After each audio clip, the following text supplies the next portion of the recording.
ಚೆನ್ನಾಗಿ ಆಗ್ತಾ ಇದೆ ನಿಮ್ಮೆಲ್ಲರ ಪ್ರೀತಿ ಆಶೀರ್ವಾದದಿಂದ. ಹೋಲಿತನಕ್ಕೆ ಯಾವ ಎಕ್ಸ್ಪೀರಿಯನ್ಸು, ನಿಂಗವ್ವ ಮತ್ತೆ ರಾಚೆಯನ್ನ ತುಂಟುತನ ಇಷ್ಟ ಆಯಿತು.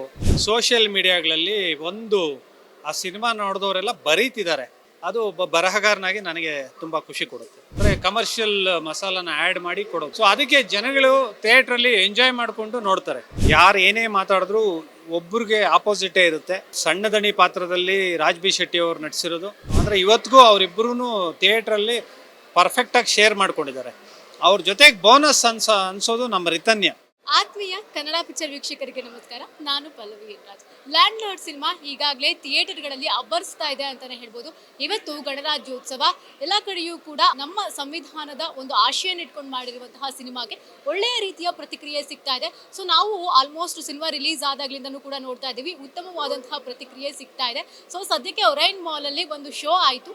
ಶೋನಲ್ಲಿ ಸಿನಿಮಾ ತಂಡ ಭಾಗವಹಿಸಿದ್ರು. ಸೊ ಸದ್ಯಕ್ಕೆ ನನ್ನ ಜೊತೆಗೆ ಮಾಸ್ತಿ ಸರ್ ಇದ್ದಾರೆ. ಮಾಸ್ತಿ ಸರು ಈ ಒಂದು ಲ್ಯಾಂಡ್ ಲಾರ್ಡ್ ಸಿನಿಮಾಕ್ಕೆ ಸಂಭಾಷಣೆಯನ್ನ ಬರೆದಿದ್ದಾರೆ. ಸೊ ಅವ್ರನ್ನ ಮಾತಾಡಿಸ್ತಾ ಹೋಗೋಣ, ಅವರಿಗೆ ಸಿನಿಮಾ ಹೇಗೆ ಅನ್ನಿಸ್ತು, ಪ್ರೇಕ್ಷಕರ ಜೊತೆ ನೋಡಿ ಎಲ್ಲ ಕೇಳ್ತಾ ಹೋಗೋಣ. ಸರ್ ನಮಸ್ತೆ ಸರ್, ಹೇಗಿದ್ದೀರಾ? ಚೆನ್ನಾಗಿದ್ದೀನಿ, ನೀವು ಹೇಗಿದ್ದೀರಾ? ನಾನು ತುಂಬ ಚೆನ್ನಾಗಿದ್ದೀನಿ sir. Last time Srikanth sir ಹತ್ರ ನಾನು ಕೇಳಿದ್ದೆ, ನೀವು ಅವತ್ತು ಆಬ್ಸೆಂಟ್ ಆಗಿದ್ದೀರಿ, ಅವತ್ತು ಯಾಕೆ ಬಂದಿರಲಿಲ್ಲ ನೀವು? ಕರೆಕ್ಟ್, ನಾನು ಅದು ಇಂಟರ್ವ್ಯೂ ನೋಡಿದ್ದೆ. ನಾನು ಸ್ವಲ್ಪ ಈ ಪ್ರಮೋಷನ್ಸಲ್ಲೇ ಓಡಾಡ್ತಿದ್ದೆ ಲ್ಯಾಂಡ್ ಲಾರ್ಡು. ಸೊ ಅದೊಂದು ಇಂಟರ್ವ್ಯೂಗೆ ಬರೋಕ್ಕಾಗಲಿಲ್ಲ. ಚೆನ್ನಾಗಿ ಆಗ್ತಾ ಇದೆ ನಿಮ್ಮೆಲ್ಲರ ಪ್ರೀತಿ ಆಶೀರ್ವಾದದಿಂದ. ಲ್ಯಾಂಡ್ ಲಾರ್ಡ್ ಒಳ್ಳೆ, ನೀವು ಹೇಳ್ದಂಗೆ ಸಂವಿಧಾನದ ಆಶಯ ಇಟ್ಕೊಂಡು ಸಮಾನತೆಗಳ ಬಗ್ಗೆ ಇರೋವಂಥ ಚಿತ್ರ. ಯಾವುದೇ ಬೋಧನೆ ಅನ್ನೋದಲ್ಲದೆ ಮನರಂಜನೆ ಜೊತೆ ಮಾಡಿರೋ ಕಮರ್ಷಿಯಲ್ ಚಿತ್ರ. ಎಲ್ಲ ಕಡೆ ಎಸ್ಪೆಷಲಿ ಸೋಷಿಯಲ್ ಮೀಡಿಯಾಗಳಲ್ಲಿ ಒಂದು ಆ ಸಿನಿಮಾ ನೋಡಿದವರೆಲ್ಲ ಬರೀತಿದ್ದಾರೆ. ಸೊ ಬರವಣಿಗೆಯಲ್ಲಿ ಚಿತ್ರದ ಕುರಿತು ಓದೋದು, ಅದು ಒಬ್ಬ ಬರಹಗಾರನಾಗಿ ನನಗೆ ತುಂಬ ಖುಷಿ ಕೊಡುತ್ತೆ. ಸರ್ ಈಗ ಇವರೆಲ್ಲರ ಜೊತೆಗೆ ಅಂದರೆ ಪ್ರೇಕ್ಷಕರ ಜೊತೆಗೆ ಸಿನಿಮಾವನ್ನ ನೋಡಿದ್ರಿ, ಅವ್ರ ಜೊತೆಗೆ ನೋಡಿ ಏನು ಅನ್ನಿಸ್ತು? ಒಬ್ಬೊಬ್ರು ಕೂಡ ಒಂದೊಂದು ಅಭಿಪ್ರಾಯನ ವ್ಯಕ್ತಪಡಿಸ್ತಾ ಇದ್ರು. ಒಂದೊಂದು ಸೀನ್ ಬರಬೇಕಾದ್ರೆ ಅವ್ರ ಮುಖದ ಎಕ್ಸ್ಪ್ರೆಷನ್ನೇ ಚೇಂಜ್ ಆಗ್ತಾ ಇತ್ತು. ಅದೆಲ್ಲ ನೋಡಿದಾಗ ಏನು ಅನ್ನಿಸ್ತು? ಅಂದರೆ ಒಂದು ರೆಗ್ಯುಲರ್ ಸಿನಿಮಾಗಳು ಅಂತ ಒಂದು ಹಣೆಪಟ್ಟಿ ಇರುತ್ತಲ್ಲ, ಅದ್ರ ಮಧ್ಯೆ ವಿಶೇಷ ಅಂತ ಕಾಣಿಸೋದೇ ಈ ಥರದ ಕಂಟೆಂಟ್ ಇರೋವಂಥ ಸಿನಿಮಾಗಳು. ಸೊ ಇದು ಯಾವುದೇ ಭಾಷೆಯಲ್ಲಿ ಬಂದ್ರೂ ನಮ್ಮ ಜನ ನೋಡೋರು. ಇನ್ನು ಕನ್ನಡದಲ್ಲೇ ಬಂದಿದೆ ಅಂತ ಹೇಳಿದಾಗ ರಿವ್ಯೂಸ್ ವೈಸು ಎಲ್ಲ ಕಡೆನೂ ತುಂಬ ಚೆನ್ನಾಗಿದೆ. ಜನ ಎಸ್ಪೆಷಲಿ ಆಚೆ ಕಡೆ ತುಂಬಾ ಇಷ್ಟಪಡ್ತಾ ಇದ್ದಾರೆ. ಸೊ ಎಲ್ಲರೂ ಪ್ರೀತಿ ಕೊಟ್ಟಾಗ ಈ ಥರದ ನೆಲದ ಕಥೆಗಳು ಇನ್ನೊಂದಷ್ಟು ಕಥೆಗಳಿಗೆ ಸ್ಫೂರ್ತಿ ಆಗುತ್ತೆ. ಮತ್ತು ನಿರ್ಮಾಪಕರು, ತಂತ್ರಜ್ಞರು ಎಲ್ಲರೂ ಹೊಸ ಪ್ರಯೋಗಗಳಿಗೆ ಒಡ್ಕೋತಾರೆ. ಸೊ ಲ್ಯಾಂಡ್ ಲಾರ್ಡ್ ಅದೊಂದು ದಿಕ್ಸೂಚಿ ಅಂತೂ ಆಗಿದೆ. ಸರ್ ಸಾಮಾನ್ಯವಾಗಿ ಬೇರೆ ಸಿನಿಮಾಗಳಿಗೆ ಸಂಭಾಷಣೆ ಬರೆಯೋ ರೀತಿಯೇ ಬೇರೆ. ಇಂತಹ ಸಿನಿಮಾಗಳು ಅಂತ ಬಂದಾಗ ಒಂದು ರೀತಿ ಒಂದಷ್ಟು ಚಾಲೆಂಜ್ಗಳಾಗುತ್ತೆ. ಈಗ ಅಂದರೆ ರಾ ಆಗಿ ನಾವು ಕೆಲವೊಂದಷ್ಟು ಸಂಭಾಷಣೆಗಳನ್ನು ಕೊಡಬೇಕಾಗುತ್ತೆ. ಸೊ ಆ ರೀತಿ ಬರಿಬೇಕಾದ್ರೆ ನಿಮಗೆ ಏನಾದರೂ ಚಾಲೆಂಜಸ್ ಅಂತ ಏನಾದರೂ ಅನ್ನಿಸ್ತಾ? ಏನಾಯಿತು? ಹೌದು, ಈಗ ಒಂದು ಸಬ್ಜೆಕ್ಟ್ ವೈಸ್ ಬರಿಬೇಕು. ಅಂದರೆ ಒಂದು ವಿಷಯನ ನಾವು ಜನಗಳಿಗೆ ಯಾವ ರೀತಿ ಮುಟ್ಟಿಸೋದು ಅಂತ ಹೇಳಿದಾಗ ಜಡೇಶ್ ಅವ್ರ ಕತೆ, ಅದ್ರ ಒಳಗಡೆ ಒಂದು ಘನವಾದ ಕತೆ ಜೊತೆಗೆ ವಿಷಯ ಇದೆ. ಸೊ ಅದನ್ನು ನಾವು ಜನಗಳಿಗೆ ಯಾವ ರೀತಿ ಕೊಡೋದು, ಅದಕ್ಕೊಂದು ಸ್ವಲ್ಪ ಈ ಮಸಾಲ ಆ್ಯಡ್ ಮಾಡಬೇಕು. ಅಂದರೆ ಕಮರ್ಷಿಯಲ್ ಮಸಾಲಾನ ಆ್ಯಡ್ ಮಾಡಿ ಕೊಡೋದು. ಸೊ ಅದಕ್ಕೆ ಜನಗಳು ಥಿಯೇಟ್ರಲ್ಲಿ ಎಂಜಾಯ್ ಮಾಡಿಕೊಂಡು ನೋಡ್ತಾರೆ. ಒಂದು ಫಿಲಾಸಫಿ ಏನೇ ಹೇಳಿದ್ರು ಅದನ್ನು ಮನರಂಜನಾತ್ಮಕವಾಗಿ ಹೇಳಿದ್ರೆ ನಾಟುತ್ತೆ. ಸೊ ಸಿನಿಮಾ ಮಾಧ್ಯಮನೇ ಹಾಗೆ, ನೀವು ಏನೇ ಕೊಡಿ ಬರೋ ಆಡಿಯನ್ಸು, ನೋಡೋ ಆಡಿಯನ್ಸ್ಗೆ ಎಂಟರ್ಟೈನ್ಮೆಂಟ್ ಅಂತ ಅನ್ನಿಸ್ಬೇಕು, ಮತ್ತು ಬೋರ್ ಅನ್ನಿಸ್ಬಾರ್ದು. ಸೊ ಆ ನಿಟ್ಟಿನಲ್ಲಿ ಲ್ಯಾಂಡ್ ಲಾರ್ಡ್ ಮನರಂಜನೆ ಜೊತೆ ಮೆಸೇಜ್ ಇರೋವಂಥ ಚಿತ್ರ. ಒಂದು ಎಮೋಷನ್ ವೈಸ್ ಇದ್ದಾಗ ಆಡಿಯನ್ನ ಮೌನಕ್ಕೆ, ದುಃಖಕ್ಕೆ ಈಡು ಮಾಡುತ್ತೆ. ಇನ್ನು ಕಮರ್ಷಿಯಲ್ ಅಂತ ಬಂದಾಗ, ಫೈಟ್ಸ್ ಅಂದಾಗ ಒಂದು ರೋಮಾಂಚನ ಉಂಟು ಮಾಡುತ್ತೆ. ಮತ್ತು ಸಂವಿಧಾನ, ಕಾನೂನು ಇದ್ರ ಬಗ್ಗೆ ಹೇಳಿದಾಗ ವಿಜುವಲ್ಸ್ ಅಂತೂ ಬರ್ತಾ ಇದೆ. ಎಲ್ಲ ಕಡೆನೂ ಬರೀತಿದ್ದಾರೆ. ರಿವ್ಯೂಸು ಅಷ್ಟೇ ತುಂಬ ಯೂಟ್ಯೂಬಲ್ಲಿ ನಾವು ಅಬ್ಸರ್ವ್ ಮಾಡ್ತೀವಿ, ಮತ್ತು ನಮಗೂ ಬರ್ತಿರುತ್ತೆ, ಶೇರ್ ಮಾಡ್ತಿರ್ತಾರೆ. ಸೊ ಎಲ್ಲನೂ ಚೆನ್ನಾಗಿ ಆಗ್ತಾಯಿದೆ, ಚೆನ್ನಾಗಿ ಆಗ್ತಿದೆ. ಅದು ನಿಮ್ಮ ಆಡಿಯನ್ಸ್ ಮೂಲಕ ನಾನು ಕೇಳ್ಕೊಳ್ಳೋದು, ಇನ್ನೂ ಚೆನ್ನಾಗಿ ಆಗಬೇಕು. ಈ ಥರದ ಪ್ರಯತ್ನಗಳು ಫಲಕಾರಿ ಆಗಬೇಕು. ಸರ್ ಒಂದು ಕಡೆ ಚಿಕ್ಕದಣಿ, ಇನ್ನೊಂದು ಕಡೆ ರಾಚೆ, ಇವರಿಬ್ಬರಿಗೂ ಕೂಡ ತುಂಬ ಚೆನ್ನಾಗಿ ವರ್ಕ್ ಆಗಿದೆ ಕಾಂಬಿನೇಷನ್. ಇವರಿಬ್ಬರಿಗೂ ಕೂಡ ಡೈಲಾಗ್ಸ್ ಬರಿಬೇಕಾದ್ರೆ ನಿಮಗೇನು ಅನ್ನಿಸ್ತಿತ್ತು ಸರ್? ಬರಹಗಾರನಿಗೆ ಎಸ್ಪೆಷಲಿ ಡೈಲಾಗ್ ರೈಟ್ರಿಗೆ ಪಾತ್ರಗಳು ಅಷ್ಟು ಚೆನ್ನಾಗಿ ಸಿಕ್ಕಿದಾಗ ಇನ್ನೂ ಮೋರ್ ಇನ್ಸ್ಪೈರ್ ಆಗ್ತೀವಿ. ನಮ್ಮ ಲ್ಯಾಂಡ್ ಲಾರ್ಡ್ನ ಅದೃಷ್ಟ ಏನು ಅಂದರೆ ಇಬ್ಬರು ಅದ್ಭುತವಾದ ನಟರು. ನೀವು ಹೇಳ್ದಂಗೆ ಸರ್ವೈವರು ಮತ್ತು ರೂಲರ್. ಸೊ ಇಡೀ ಸಿನಿಮಾ ಅವರಿಬ್ಬರದು ಒನ್ ಆನ್ ಒನ್ ಇರುತ್ತೆ. ಡೈಲಾಗ್ಸು ಅವ್ರ ವರ್ಕ್ ಆಗಿದೆ. ಯಾರು ಏನೇ ಮಾತಾಡಿದ್ರು ಒಬ್ರಿಗೆ ಆಪೋಸಿಟೇ ಇರುತ್ತೆ. ಸೊ ಸಣ್ಣ ದಣಿ ಪಾತ್ರದಲ್ಲಿ ರಾಜ್ ಬಿ ಶೆಟ್ಟಿ ಅವರು ನಟಿಸಿರೋದು. ಆಮೇಲೆ ನಮ್ಮ ರಾಚಯ್ಯ, ಕೊಡಲಿ ರಾಚಯ್ಯನ ವಿರುದ್ಧ ಇವ್ರು ನಿಂತಿರೋದು. ಅದೊಂದು ಎಂಜಾಯ್ಮೆಂಟ್. ಅಂದರೆ ಇವತ್ತಿಗೂ ಅವರಿಬ್ಬರೂ ಥಿಯೇಟ್ರಲ್ಲಿ ಪರ್ಫೆಕ್ಟಾಗಿ ಶೇರ್ ಮಾಡ್ಕೊಂಡಿದ್ದಾರೆ. ಅವ್ರ ಜೊತೆಗೆ ಬೋನಸ್ ಅನ್ಸೋದು ನಮ್ಮ ರಿತನ್ಯ, ವಿಜಯ್ ಅವರ ಮಗಳು. ಪ್ರತಿಯೊಂದು ಪಾತ್ರನೂ ಅಷ್ಟೇ, ಎಲ್ಲೂ ಯಾರನ್ನೂ ಬಿಟ್ಕೊಟ್ಟಿಲ್ಲ, ತುಂಬ ಚೆನ್ನಾಗಿ ನಟಿಸಿದ್ದಾರೆ. ಅವ್ರ ಜೊತೆಗೆ ಸ್ಟೇಜ್ ಆರ್ಟಿಸ್ಟ್ಗಳು, ರಂಗ ಪ್ರತಿಭೆಗಳನ್ನ ಬಳಸ್ಕೊಂಡಿರೋದು ಜಡೇಶ್ ಅವರು, ಅದು ತುಂಬ ಚೆನ್ನಾಗಿ ಕಾಣುತ್ತೆ. ಓವರಾಲ್ ಸಿನಿಮಾ ಪಾತ್ರಗಳ ವೈಸು ಜೀವಿಸಿದ್ದಾರೆ ಅಂತಲೇ ಹೇಳ್ಬೋದು. ಸರ್, ಮತ್ತೊಂದು ಪ್ರಶ್ನೆ, ನಿಮಗೆ ಚಿಕ್ಕದಣಿ ಇಷ್ಟ ಆದ್ರ, ಕೊಡಲಿ ರಾಚಯ್ಯ ಇಷ್ಟ ಆದ್ರ? ನೆಗೆಟಿವ್ ರೋಲಲ್ಲಿ ಕೊಡಲಿ ರಾಚಯ್ಯ ಮಚ್ಚಿ ಬೀಸ್ತಾರೆ. ಅಂದರೆ ಯಾರಿಗೆ ನೆಗೆಟಿವ್ ರೋಲ್ ಮಾಡಿರೋಂತಹ ಸಣ್ಣದಣಿಗೆ, ನೆಗೆಟಿವ್ ರೋಲ್ಗೆ ಸಣ್ಣದಣಿ ನ್ಯಾಯ ಒದಗಿಸಿದ್ರೆ, ಅನ್ಯಾಯ ಒದಗಿಸಿದ್ರೆ ಕೊಡಲಿ ರಾಚಯ್ಯನ ಪಾತ್ರದಲ್ಲಿ ಇವರು ನ್ಯಾಯ ಒದಗಿಸಿದ್ದಾರೆ. ಸೊ ಇದು ವಯಸ್ಸು ವರ್ಷ ಇದೆ, ಅನ್ಯಾಯ ನ್ಯಾಯ ವಿರುದ್ಧ ಅವ್ರವ್ರ ಪಾತ್ರಗಳಿಗೆ ಅವ್ರವ್ರು ಜೀವಿಸಿದ್ದಾರೆ ಅಂತಲೇ ಹೇಳಿ.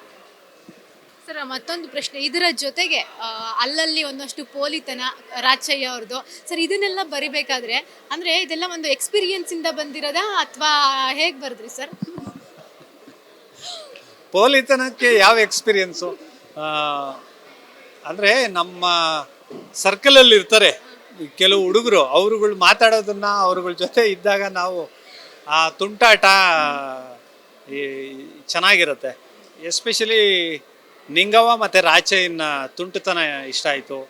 ಆಮೇಲೆ ನಮ್ಮ ರಾಜ್ ಬಿ ಶೆಟ್ರು ಮತ್ತು ಭಾವನಾ ಅವರ ಅದೊಂಥರ ಇದು, ಆ ಡೈಲಾಗ್ಗಳನ್ನೆಲ್ಲ ಎಂಜಾಯ್ ಮಾಡ್ತಾ ಇದ್ದಾರೆ. ನೋಡೋಕೆ ಖುಷಿಯಾಗುತ್ತೆ. ನಮಗೆ ಎಂಟರ್ಟೈನ್ಮೆಂಟ್ ಅಂತ ಸಿಕ್ಕಿದ್ದೇ ಆ ಪೋರ್ಷನ್, ರಾಚಯ್ಯ ಮತ್ತು ನಿಂಗವ್ವಂದು, ಈ ಕಡೆ ಭಾವನಾ ಮೇಡಮ್ದು ಮತ್ತು ರಾಜ್ ಬಿ ಶೆಟ್ರು. ಯಾವಾಗಲೂ ತಿಳಿಹಾಸ್ಯ, ಅದೊಂದು ತುಂಟತನ ಇರಬೇಕು. ಬರಹಗಾರ ಆವಾಗ ಒಂದು ಇದಕ್ಕೆ ಮನರಂಜನೆಗೆ ಅಂತ ಇದು ಮಾಡ್ತಾರೆ. ನನಗಿದ್ರಲ್ಲಿ ಕಷ್ಟ ಆಯಿತು, ಏಕೆಂದರೆ ಸೀರಿಯಸ್ ವಿಷಯ ಇದು, ಸೂಕ್ಷ್ಮವಾದ ವಿಷಯ. ಇದನ್ನು ನಾವೆಷ್ಟು ಹಾಸ್ಯದ ಲೇಪನ, ಮತ್ತು ಯಾವ ಹಾಸ್ಯವೂ ಅಪಹಾಸ್ಯ ಆಗಬಾರ್ದು, ಯಾವ ವಿಷಯನೂ ಯಾರ ಮನಸ್ಸಿಗೂ ನೋವಾಗಬಾರ್ದು, ಆ ಮಟ್ಟದಲ್ಲಿ ಬರೆದಿದ್ದು. ಸೊ ಅದೊಂದು ಬ್ಯಾಲೆನ್ಸಿಂಗಾಗೆ ಬರೆದಿದ್ದು.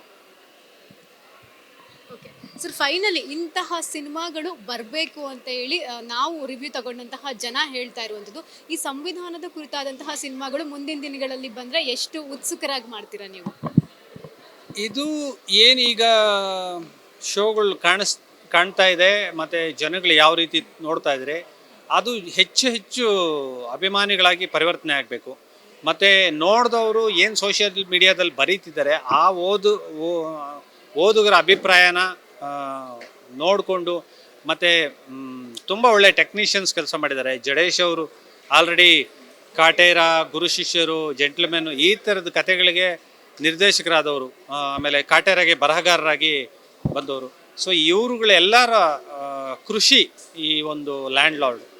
ಸೊ ಅಭಿಪ್ರಾಯನ ಕೇಳಿಬಿಟ್ಟು ಎಲ್ಲರೂ ಇನ್ನೊಬ್ರಿಗೆ ಮತ್ತೊಬ್ಬರಿಗೆ ಹೇಳ್ತಾ ಮೌತ್ ಟಾಕ್ ಆಗಿ ಈ ಥರದ ಪ್ರಯತ್ನಗಳು ರೀಚ್ ಆದಾಗ, ಸೊ ನಮ್ಮ ಇಂಡಸ್ಟ್ರಿಗೆ ಒಳ್ಳೊಳ್ಳೆ ಕಥೆಗಾರರು ಇನ್ನೊಂದಷ್ಟು ಸಿನಿಮಾಗಳು ಮಾಡೋದಕ್ಕೆ ತುಂಬಾ ಸಹಾಯ ಆಗುತ್ತೆ. ಸರ್, ಕೊನೆಯದಾಗಿ ಈ ಲ್ಯಾಂಡ್ ಲಾರ್ಡ್ ಸಿನಿಮಾಗೆ ಹಿರಿಯ ಸಾಹಿತಿಗಳು ಹಾಗೆ ರಾಜಕೀಯ ಗಣ್ಯರು, ಸೆಲೆಬ್ರಿಟೀಸ್ ಆಲ್ಮೋಸ್ಟ್ ಸಪೋರ್ಟ್ ಮಾಡ್ತಾ ಇದ್ದಾರೆ. ಒಂದು ಸಿನಿಮಾ ಹಿಂದೆ ಇಷ್ಟು ಜನರ ಒಂದು ಬೆಂಬಲ ಇರೋದಕ್ಕೆ ಏನು ಅನಿಸುತ್ತೆ ಸರ್?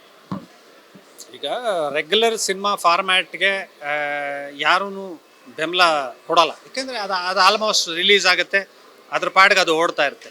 ವಿಶೇಷ ಕಥಾವಸ್ತು ಇರುವಂಥ ಮತ್ತು ಸಾಮಾಜಿಕ ಕಳಕಳಿ ಇರುವಂಥ ಚಿತ್ರಗಳು, ಆವಾಗ 80ರ ದಶಕದಲ್ಲಿ ಆದ ಬವಣೆನ, ಬದುಕನ್ನು ಬರವಣಿಗೆಯಾಗಿ ಕಥೆ ಆದಾಗ, ಸೊ ಆ ಥರದ ಪ್ರಯತ್ನಗಳಿಗೆ ಜನ ಬೆಂಬಲ ಕೊಡಬೇಕು.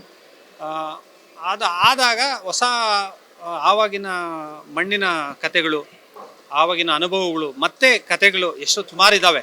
ಸೊ ಅವೆಲ್ಲನೂ ಸಿನಿಮಾಗಳಾಗ್ತವೆ. ಹೊಸ ಹೊಸ ಥಾಟ್ಸು, ಹೊಸ ನಿರ್ದೇಶಕರು ಹೊಸ ಪ್ರಯೋಗಗಳು ಮಾಡೋದಕ್ಕೆ ಮುಂದೆ ಬರ್ತಾರೆ.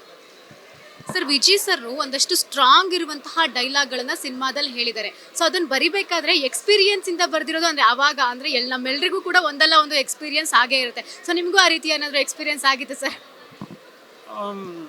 ಈಗ ಒಂದಷ್ಟು ಓದಿರ್ತೀವಿ, ದೊಡ್ಡ ದೊಡ್ಡ ಸಾಹಿತಿಗಳದ್ದು ಪುಸ್ತಕಗಳು, ಮತ್ತು ಇಲ್ಲಿ ನಡೆದಿರೋವಂಥ ಕತೆಗಳದ್ದು ಒಂದಷ್ಟು ಕತೆಗಳು ಓದಿರ್ತೀವಿ. ನಮಗೆ ಕೆಲವೊಂದು ಇನ್ಸ್ಪೈರ್ ಆಗಿರ್ತವೆ.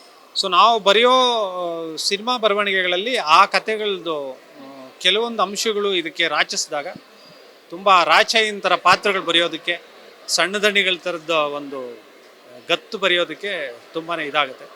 ಇನ್ಸ್ಪೈರ್ ಅಂತೂ ಆಗಿದ್ದೀವಿ ತುಂಬ ಕತೆಗಳಿಂದ, ತುಂಬ ಬರವಣಿಗೆಗಳಿಂದ. ಈಗ ಇದ್ರದ್ದು ತುಂಬ ಒಳ್ಳೆಯ ವಿಷಯ ಏನು ಅಂದರೆ, ತುಂಬ ಜನ ವೀಕ್ಷಕರು ಮತ್ತು ಕೆಲವು ಪತ್ರಕರ್ತರು, ಬರಹಗಾರರು ಲ್ಯಾಂಡ್ ಬಗ್ಗೆ ತಮ್ಮ ವಾಲ್ಗಳಲ್ಲಿ ಬರೀತಿದ್ದಾರೆ. ತುಂಬ ಚೆನ್ನಾಗಿ ನಮ್ಮ ಟೀಮಲ್ಲಿ ಎಲ್ಲ ಕಡೆನೂ ಬರ್ತಾ ಇದೆ. ಸೊ ಒಂದು ಕ್ರಾಂತಿ ಅಂತೂ, ಬರವಣಿಗೆ ಕ್ರಾಂತಿ ಅಂತೂ ಈ ಚಿತ್ರಕ್ಕೆ ಆಗಿದೆ. ಥ್ಯಾಂಕ್ ಯು ಸರ್, ನಮ್ಮ ಜೊತೆಗೆ ಮಾತಾಡಿದ್ದಕ್ಕೆ. Thank you so much. ನೋಡಿದ್ರಲ್ವಾ, ಇದು ಸಂಭಾಷಣೆಕಾರ ಮಾಸ್ತಿ ಅವರ ಮಾತಾಗಿತ್ತು. ಕ್ಯಾಮ್ರಾ ಪರ್ಸನ್ ಸೂರಜ್ ಜೊತೆಗೆ ಪಲ್ಲವಿ ಎನ್ ರಾಜ್, ಕನ್ನಡ ಪಿಕ್ಚರ್.